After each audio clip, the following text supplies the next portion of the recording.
I know at one point I sort of found myself on a seventh story just thinking, yeah, I could make that if I jumped.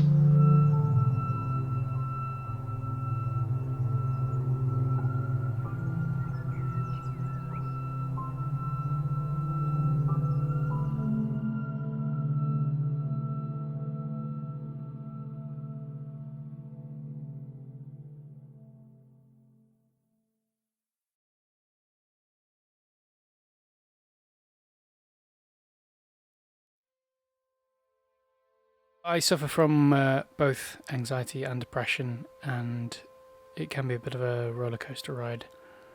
One minute you're feeling utterly worthless as a human, you'll never succeed in your goals or even the tasks that you set yourself that day, and there's this constant pressure of comparing yourself to everyone else around you who is seemingly doing so much better, and then suddenly it'll all be washed away by complete apathy, and you'll feel nothing, just entirely numb.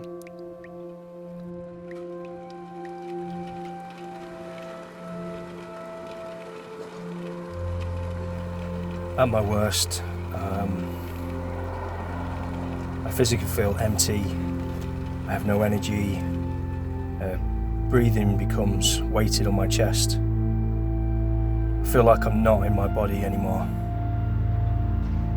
I am a United States veteran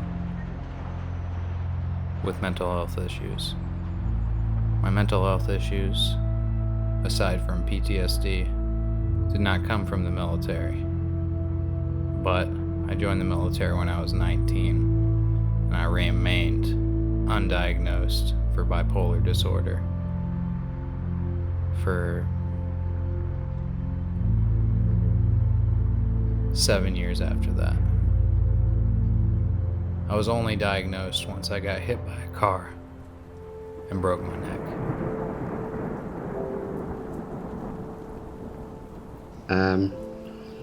I was diagnosed with manic depression when I was about 11 or 12.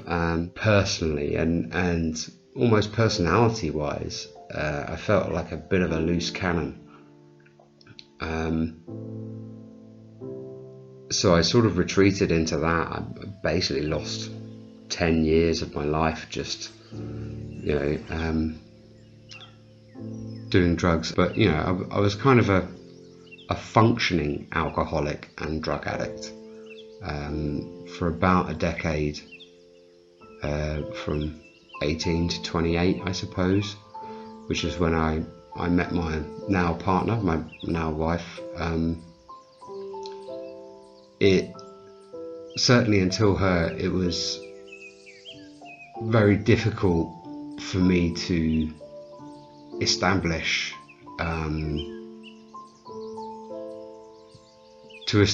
long-lasting romantic relationships, because you want to hide the depressive side of yourself.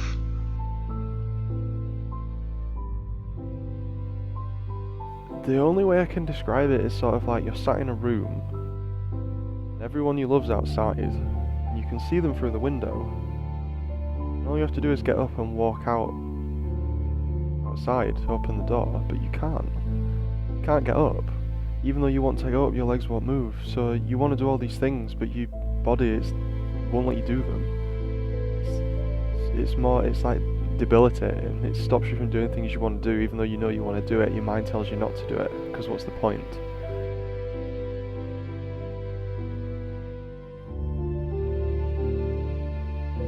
The way in which mental health is treated is as if it isn't a disease.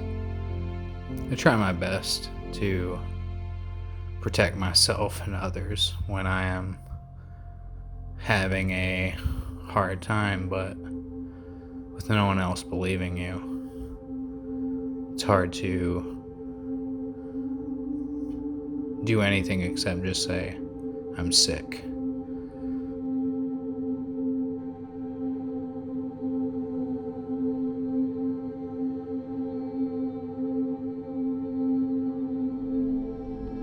mentally it does affect me as a person. My character changes. I go from being funny, cheeky and banterful to shut off from the world. I close in, not wanting to talk. I feel like I just want the pain to end. In my head, I wanted to just like crash my car, into a brick wall, to hang myself or to cut myself, or sometimes just hope that I would go to sleep and never wake up.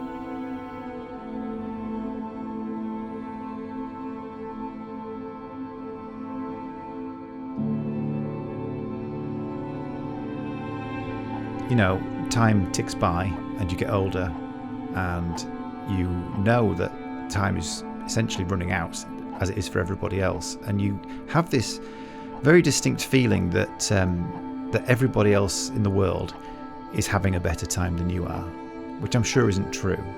But to me, as somebody who struggles with my mental health, I feel that life is more difficult than it needs to be, or that it should be, and I resent that. I fundamentally don't trust people. I don't trust you. Because for almost my entire school life, I was bullied. I've been punched, I've been kicked, I've been called names, I've been excluded, people pretended I didn't exist, people threw my clothes in urine. So to this day, people who I've known for ages, there's a little voice that goes, at any moment they're going to betray you. They're going to turn around, they're going to attack you, they're going to distress you, they're going to do something. Any moment that group of people you're talking to, that party, that group of friends who you've known for years, your family members, at any moment they're going to attack you, they're going to hurt you. So you have to stay vigilant. Now, if me talking like that sounds like that would be stressful, yeah, this is what anxiety is. I was eating really badly, wasn't going to bed when I should be, it was affecting work, I'd lost a lot of friends, and things like that, and it all started to pile up. So I sort of carried on in that state for a while, not really wanted to admit to myself what might have been going on, and that may be partly because of the stigma that's sort of associated with it.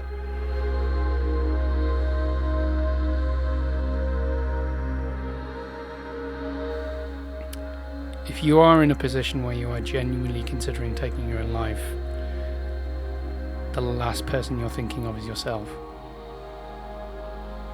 All you can think about is the people around you and how you, in your head, are actively causing more damage to their lives by being around. And the fact that you think removing yourself from the picture will be more beneficial for them shows just how controlling your mental health can be when it's at its worst, and just how important it is, more so now than ever. And I think it really is important for people to reach out, to talk to those loved ones, those friends, family, whoever you know who might need it, people you've not been in contact for years, maybe even days. Just send them a message. I used to be one of those people who would feel like I was bothering somebody just by sending them a message or trying to get in contact with them, and I felt bad for it. And I don't want people to feel like that. I don't want people to think that, because that's such a bad mindset. Never feel like you're annoying someone, never feel like you're getting in the way. Always reach out if you can, because it really does matter, and you reaching out will make them feel like they matter. And little things like that can make a big help, and possibly even save someone's life.